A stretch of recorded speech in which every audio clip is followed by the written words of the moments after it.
Have you ever found yourself in a crowded room and felt utterly alone? It's a strange kind of loneliness. Not the absence of people, but the absence of connection. You smile, nod, exchange polite words. Yet something inside feels untouched, unseen. In an age where we can connect with hundreds in a single scroll, why does it feel like the heart-to-heart moments are disappearing? Psychologists call it perceived social isolation, but that phrase is too clinical for what it really is, a quiet ache, like standing behind a pane of glass, watching life but never quite stepping inside it. This video is for anyone who's ever felt that ache and wondered if real connection is still possible. We'll explore why loneliness is so widespread, how our modern world deepens it, and most importantly, what it truly takes to bridge the gap between being around people and being with someone. If this resonates already, I invite you to stay until the end, because by the last segment you'll have not just understanding, but a set of guiding principles to create relationships that nourish you at the deepest level. Loneliness doesn't always shout. Sometimes it hides in a busy calendar, in small talk over coffee, in the endless flow of notifications. From the outside, your life might look full. Dinners with friends, office banter, family gatherings. But inside, there's a quiet emptiness that grows with each interaction that doesn't touch the soul. Researchers have found that chronic loneliness can be as harmful to our health as smoking 15 cigarettes a day. That's not an exaggeration. Our nervous system interprets social disconnection as a survival threat. In ancient times, isolation often meant danger. Alone, you were more vulnerable to predators, hunger, and the elements. Our bodies still carry that evolutionary memory. The problem is, our society has changed faster than our biology. We now live in sprawling cities, surrounded by strangers. Many of us no longer know our neighbors' names. Technology promises connection, yet it often replaces depth with speed, presence with performance. Philosophically, loneliness isn't just a personal problem. It's a symptom of a culture that confuses contact with communion. We've built networks, not communities. We've mastered the art of appearing connected while drifting further from the intimacy that nourishes our inner life. And here's the cruel twist. The more lonely we feel, the harder it becomes to reach out. Shame creeps in. If I admit I'm lonely, does that mean something's wrong with me? So we hide it, wear the mask, keep scrolling.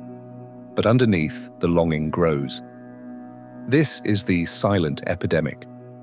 Millions of people surrounded by others yet starved for real human closeness. We live in a time where a single tap can send a heart emoji across the globe in under a second. We can follow the daily lives of people we haven't seen in years, watch their milestones unfold in real time, and react instantly with likes or comments. On the surface, it feels like connection has never been easier. But something strange happens when our relationships are built on a constant stream of curated updates. We start mistaking exposure for intimacy.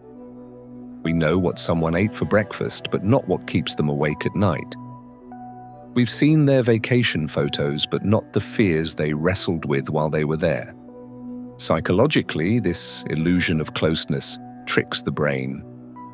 Every ping of a notification releases a small surge of dopamine, a chemical associated with reward and pleasure.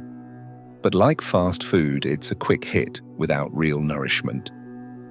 We keep coming back, but we're never truly full. This kind of contact has another side effect. It dulls our hunger for depth. When you've spent the day chatting in group threads or scrolling through hundreds of friendly faces, it's easy to believe your social needs are met. But late at night, when the phone is quiet and the house is still, the truth seeps in. Much of what we've built is surface level, fragile, and easily replaced. Philosophically, this is a paradox. Never in history have we been so connected and yet so alone? We're drowning in information about each other, yet starving for understanding. And here's the danger. And if we believe this illusion for too long, we risk losing our capacity for real closeness. Depth takes patience, presence, and trust. Qualities that can't be compressed into a status update or condensed into an emoji. Without realizing it, we may begin to accept the counterfeit as the real thing. The first step to breaking free from this illusion is awareness, noticing when our interactions feed the ego's need for recognition, but not the soul's need for resonance. Even when we yearn for deeper connection, there are invisible walls we carry inside. Walls built not from stone, but from memories, fears, and the stories we tell ourselves. Some of these walls come from old wounds. Maybe you trusted someone once, and they disappeared when you needed them most. Maybe you opened up, and your vulnerability was met with judgment or indifference. These moments leave quiet scars, teaching us that safety lies in silence. Then there's the fear of being truly seen. Authentic connection requires showing parts of ourselves we've kept hidden, the messy emotions, the unpolished truths.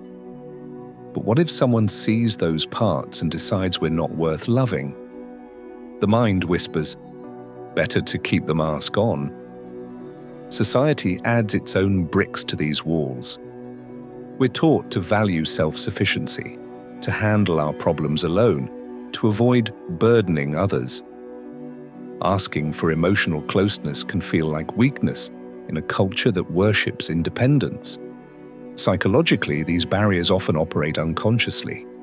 We may long for intimacy, yet subtly push people away, deflecting personal questions, keeping conversations in safe, superficial territory, or always being the one who listens but never shares. Philosophically, it's the tragedy of self-protection. In shielding ourselves from possible pain, we also block the very closeness we crave. The truth is, these barriers don't vanish on their own. They require two acts that feel counterintuitive: awareness and risk. Awareness of the moments we close off. Risk in choosing to open up anyway.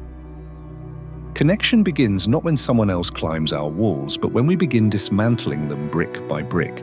Real connection begins at the moment you stop performing and start revealing.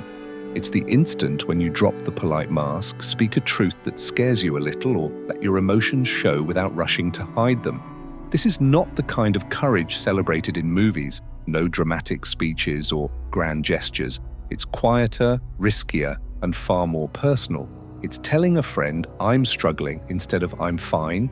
It's admitting, I don't know, when the world expects certainty. It's letting someone see the raw edges you've kept hidden because you feared they'd walk away. Psychologist Brené Brown calls vulnerability the birthplace of connection. That's because authenticity acts like a tuning fork. It resonates with others who recognize their own unspoken truths in what you share. When you show who you really are, you give permission for others to do the same. But here's the paradox: revealing yourself might not always be met with understanding. Some will turn away, others may not know how to hold your truth. And yet the act itself is liberating. Because the more you practice it, the less power fear has over you. Philosophically, this is the move from persona to presence. The persona is the curated version of you, controlled, polished, and socially acceptable. Presence is the unguarded self, rooted in the here and now. While the persona seeks approval, presence seeks truth. You don't have to reveal everything to everyone. Courage doesn't mean reckless transparency. It means choosing the right moments and the right people to let your truth be seen. Think of it as a gradual unfurling, like a flower opening in sunlight. And here's the quiet gift. Every time you reveal a piece of your true self and it's met with acceptance, you begin to feel more at home in your own skin. That's the soil where deep, lasting connection grows. In a culture addicted to speed and surface, Depth is a quiet rebellion. We live in an economy of attention. Every app, every notification, every urgent update competes for a slice of our focus. Depth doesn't survive in constant interruption. It needs stillness, intention, and time. So how do we cultivate connection in a world that keeps us skimming? First, reclaim your attention. True presence is the currency of intimacy. When you're with someone, put the phone down, look into their eyes, listen not just to their words but to the pauses, the tone, the unspoken. People can feel when you are fully there, and that feeling is rare enough to be treasured. Second, choose quality over quantity. A single conversation that goes beneath the surface can be more nourishing than 100 brief exchanges. Ask better questions. Not how was your day, but what's been on your mind lately? Not what's new, but what's been challenging you. Depth grows where curiosity lives. Third, be patient. Real relationships are not instant downloads. They unfold like long novels with chapters you can't skip. Consistency, showing up again and again, builds the trust that makes depth possible. Philosophically, this is about resisting the pleasure prison of constant novelty in favor of the slow satisfaction of meaningful connection. The former gives a quick rush, the latter shapes who you become. And finally, remember that depth starts within. The more time you spend in honest conversation with yourself, through reflection, journaling, or simply sitting in quiet, the more capable you become of bringing that same presence to others. Inner stillness is contagious. It invites others to match your pace and meet you where the real conversation lives. In a distracted world, depth is both a gift and a discipline. And every time you choose it, you plant a seed for connection that can outlast the noise. Loneliness is not simply the absence of people, it's the absence of being truly known. We've seen how this quiet ache spreads like a shadow through modern life, masked by busy schedules, dulled by digital noise, reinforced by walls we barely notice we've built. But we've also seen that connection, real, nourishing, life-shaping connection, is still possible. It begins when we see through the illusion of closeness, when we name the unspoken barriers, when we dare to let our real selves step into the light. It deepens when we choose presence over performance, quality over quantity, patience over instant gratification. The philosopher Martin Buber once wrote, "All real living is meeting." Not scrolling past, not collecting contacts, not sharing updates, but meeting soul to soul with the unhurried attention that says, "I'm here with you."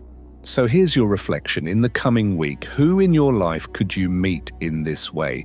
Who could you call, not to fill silence, but to listen deeply? Where could you replace a quick reaction with a real conversation?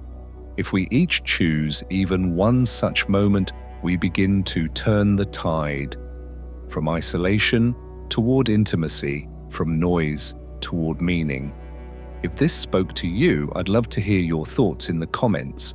Share one word that describes what real connection means to you. And if you'd like more reflections like this, subscribe and join me for our next deep dive into the philosophy and psychology of being human. Until then, choose depth.